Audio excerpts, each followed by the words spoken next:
100 நாள் ட்ரேடிங் பீரியட்ஸோட 57வது நாள் உங்களுக்கு ட்ரேடராக போகிற சேலஞ்ச் இன்னைக்கு டே 7.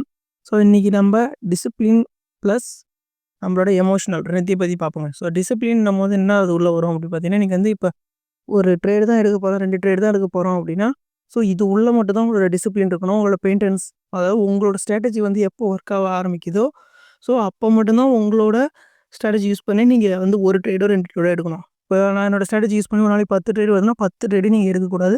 அது ப்ராஃபிட்டாக இருந்தாலும் சரி, ஓகேங்களா? ஸோ இது வந்து டிசிப்ளின் உள்ள ஒரு அடுத்து எமோஷன்ஸ் வந்து பற்றி பார்ப்போம்.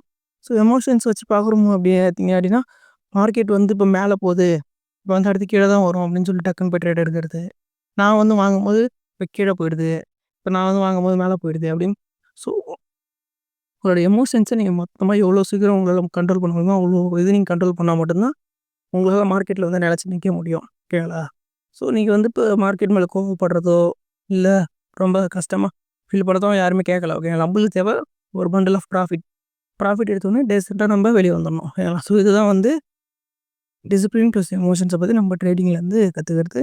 நாளை சந்திப்போம். நம்ம சேனல் மறக்காமல் சப்ஸ்கிரைப் பண்ணிட்டு ஃபாலோ பண்ணிங்க இந்த மாதிரி யூஸ்ஃபுல்லான வீடியோஸ்க்கு.